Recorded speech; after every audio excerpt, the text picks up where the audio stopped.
5D Muzaffar चाचा की आदतों से सभी वाकिफ थे। जो बातें उनके ख्वाब ख्याल में होती वो इस तरह से बयान करते कि यकीन होने लगता जैसे वाकई ऐसा ही हुआ होगा। मुजफ्फर चाचा सेक्रेटरी ज़राअत रिटायर हुए थे। अक्सर कहा करते थे जिस रोज़ एटमी धमाके पाकिस्तान हुकूमत ने करवाए थे उससे 2 रोज़ कबल रात के 1 बजे के करीब नवाज शरीफ को मुझे फ़ोन आया। वो बहुत परेशान था, पूछ रहा था क्या करूं। मुझ पर दूसरे मुल्कों का बहुत दबाव है कि एटमी धमाके नहीं होने चाहिए। मैंने नवाज शरीफ से कहा मेरे सुबह जागने तक एटमी धमाके हो जाने चाहिए। फिर वही हुआ। दूसरे ही रोज नवाज शरीफ ने मेरे कहने पर पाकिस्तान को पहला एटमी मुल्क बना दिया। हम सब उनकी बात तवज्जो से सुनते और दिल ही दिल में हंसते। वो बहुत सालों से रिटायर हो चुके थे, लेकिन अभी तक उन्होंने रिटायरमेंट को कबूल नहीं किया था।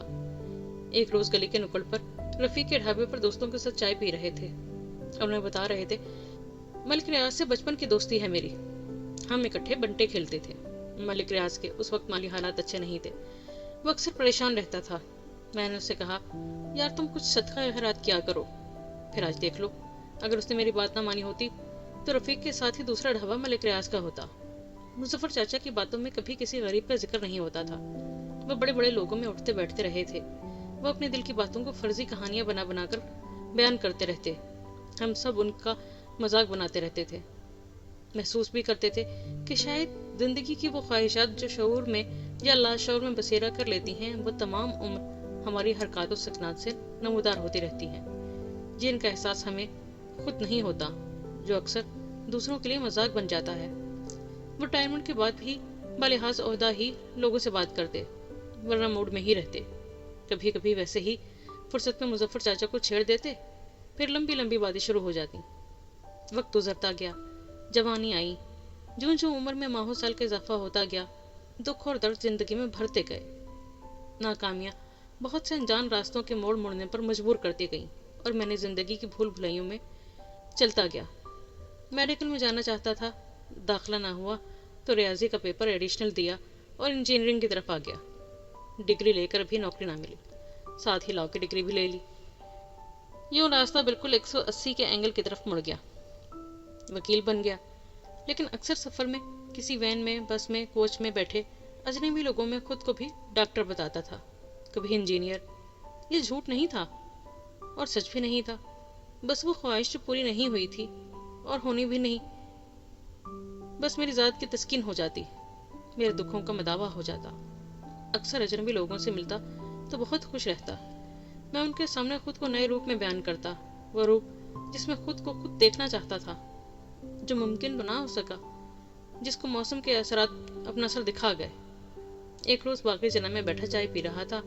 सामने वाले टेबल पर एक नौजवान आकर बैठ गया। हम दोनों अपने अपने टेबल पर तन्हा ही थे। मैंने एक कप चाय खत्म की और दूसरे कप चाय का ऑर्डर दे दिया। सामने बैठा नौजवान मेरे पास आ गया। मैं उसके आने से बहुत खुश हुआ। उसने पूछा आप बहुत उदास लग रहे हैं, इतनी चाय मत पिया करें। मैं भी तलाश में था आज किसी को अपने दिल की कैफियत सुनाऊं कि हाँ दिल बहुत उदास है। आज वो चली गई। वो मेरे साथ मेरे ही सीनियर वकील के साथ बैठती थी। फारिग वक्त में अक्सर हम दोनों ढेरों बातें करते थे। मैं उसकी कोई बात टाल नहीं सकता था। मैंने उसको बता रखा था मैं किसी बात से नाराज भी हूँ तो वो मुझे मनाकर ले जाती साथ, और मैं उसके साथ बगैर किसी ताखीर के चल पड़ता। मैं उसकी मौजूदगी में अपने मसाइल भूल जाता, उसके साथ हंसने लगता, उसके कहकहों में गुम, उसके पहलू में बैठ जाता। फिर मौसम की शिद्दतों से खुद को आज़ाद पाता। मेरी तन्हाई उसकी मौजूदगी की वजह से महफिल में बदल जाती। वो एक तिलिस्म थी, मेरे गिर्द हिसार किए हुए। मैं उसकी पलकों के उठते और गिरने के अमल को दिन रात कहता। उसकी रफाकत मेरी रूह तक सैराब कर जाती। मैं तमाम उम्र उसके साथ रहना चाहता था। मैं उसकी मौजूदगी में हयात के तमाम गम भूल जाना चाहता था। उससे अपने जज्बात कभी कह ना पाया। उसके सामने भी हिम्मत ही ना हुई, क्योंकि वो मेरा मजाक बना देती। वो बहुत प्रैक्टिकल थी और मैं सौदाई। उसके जाने से शाम ढल जाती, उसके आने से दिन चढ़ जाता। मुझे साथ चलने को कह देती तो मैं बगैर कुछ सोचे समझे उसके साथ चल देता। फिर कदम कदम उसकी रफाकत को महसूस करता। उसे यही रफाकत तमाम उम्र के लिए मांगना चाहता और अल्फाज को तरतीब देता, फिर बेतरतीब कर देता। फिर एक रोज़ चंद अल्फाज कागज़ पर लिखकर हाथों में दबा लिए। 2 माह तक रोज़ उसके सामने निकालता اور روز تہہ کر کے واپس جیب میں رکھ لیتا۔ آج بھی چند اشعار لکھے تھے اس کے لیے۔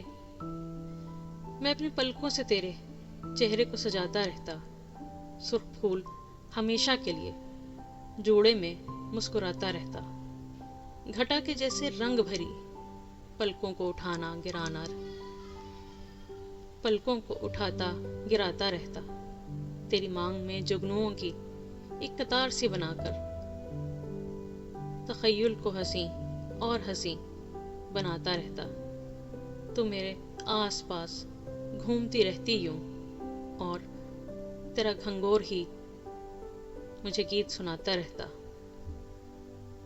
میں تو ابھی اسے سنا ہی نہ پایا تھا کہ وہ وہاں سے چلی گئی، میرے لیے نیک خواہشات کا پیغام چھوڑ گئی۔ میں اس سے ناراض تھا، خفا تھا، اور اس انتظار میں تھا وہ آئے گی اور مجھے منائے گی، اور سوچ رکھا تھا کہ میں انکار نہیں کروں گا کیونکہ میں اس کی کوئی بات ٹال نہیں سکتا۔ لیکن ایسا کب ہوا؟ وہ میرے جذبات نہیں جانتی تھی، میں شاید اس سے کہہ ہی نہ پایا۔ ہاں، اگر وہ مجھ سے کہہ دیتی کہ تم مجھے اچھے نہیں لگتے تو بھی میں اس کی بات مان لیتا، میں اس کے انکار کو بھی انکار نہ کر پاتا۔ پھر بھی اگر وہ منانے آئی تو میں مان جاؤں گا۔ شدت جذبات میں اسے خود کو منانے پر مجبور کیا جا رہا تھا، اپنے ہاتھوں کو خالی فضا کی طرف اٹھائے اس کے لمس کا انتظار کر رہا تھا۔ اچانک جیسے 5D دیکھتے دیکھتے کسی نے اندھیرے کمرے کی لائٹس آن کر دی ہوں اور میں واپس حقیقتوں کی دنیا میں پٹک دیا گیا ہوں۔ میرے سامنے بیٹھا اجنبی نہ جانے کب کا جا چکا تھا، چاہے جانے کے احساس کو بہت شدتوں سے اپنی کم مائیگی نے لپیٹ رکھا تھا۔ مجھے معلوم تھا ایسا کچھ بھی تو نہیں ہوا تھا، اگر وہ مجھ سے محبت کرتی تو میں اتنا کر دیتا۔ میں نے جیب سے سگریٹ کی ڈبیا نکالی، گولڈ لیف کا ایک سگریٹ سلگایا، ایک لمبا کش لے کر دور فضا میں دھواں اڑا دیا۔ دھواں فضا میں مختلف اشکال بناتے ہوئے بکھرنے لگا۔ ہر کش کا نکوٹین میرے انگ انگ میں تحلیل ہو رہا تھا، ہر کش میں ایسا ہی ہو رہا تھا جیسے کوئی سہارا دینے والا ہے۔ میں اسی ہاتھ کے سہارے اٹھوں گا اور ایک حسین تخیل کے ہمراہ جنگل بیابانوں سے گزر جاؤں گا۔ کبھی کبھی مظفر چاچا یاد آتے، شاید یہ سب میں نے ان سے سیکھا ہے، یا ہر دوسرے شخص کی محرومیاں یوں ہی بولتی ہیں جو ان کے لاشعور میں ہوتی ہیں۔